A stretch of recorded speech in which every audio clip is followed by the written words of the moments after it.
1962 में अमेरिका की सबसे सुरक्षित जेल अल्काट्राज सैन फ्रांसिस्को बे के बीचों बीच एक किले की तरह खड़ी थी।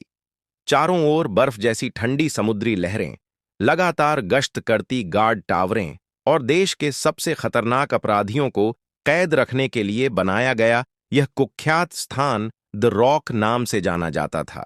इसे पूरी तरह भागने योग्य नहीं माना जाता था, लेकिन एक धुंध से भरी रात 3 कैदियों ने असंभव को संभव करने की योजना बना ली। अल्काट्राज के भीतर का जीवन बेहद कठोर था। छोटे सेल, कभी पूरी तरह न बुझने वाली लाइटें और हर दिशा से नजर रखने वाले गार्ड। फिर भी इन्हीं सलाखों और दीवारों के पीछे फ्रैंक मॉरिस और एंगलिन भाई जॉन और क्लेरेंस एक ऐसी योजना पर काम कर रहे थे जो आने वाले दशकों तक अमेरिकी सरकार के लिए रहस्य बन गई। फ्रैंक मॉरिस, जिसकी बुद्धिमत्ता उसे दुनिया के शीर्ष 2% लोगों में रखती थी, ने देखा कि उसकी सेल की पिछली दीवार उम्र के कारण कमजोर हो चुकी है। यह एक छोटा सा मौका था, लेकिन उनके लिए यही काफी था। चोरी किए हुए चम्मचों, घर पर बनाए गए छोटे ड्रिल और अद्भुत धैर्य के साथ इन लोगों ने महीनों तक रात में दीवार को धीरे धीरे काटा।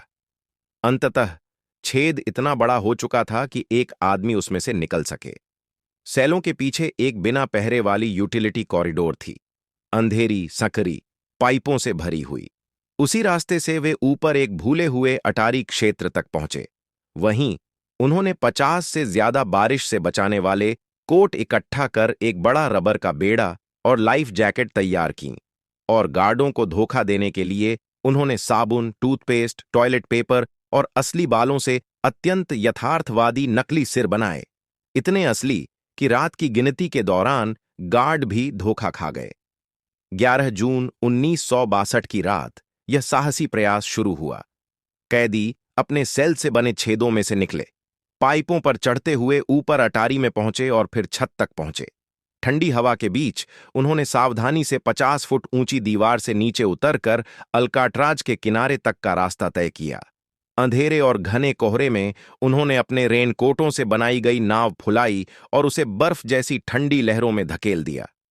रात करीब 10 बजे फ्रैंक मॉरिस और एंगलिन भाई समुद्र की काली गहराइयों में गायब हो गए और फिर कभी अल्काट्राज में नहीं दिखे। सुबह होते ही जेल में हड़कंप मच गया। अल्काट्राज तुरंत लॉकडाउन में चला गया और FBI ने अमेरिकी इतिहास की सबसे बड़ी खोजबीन शुरू कर दी। जांचकर्ताओं को किनारे पर एक टूटी हुई नाव, एक पैडल और कुछ निजी सामान मिले, बट बॉडीज कभी नहीं मिली। विशेषज्ञों ने दावा किया कि वे ठंडी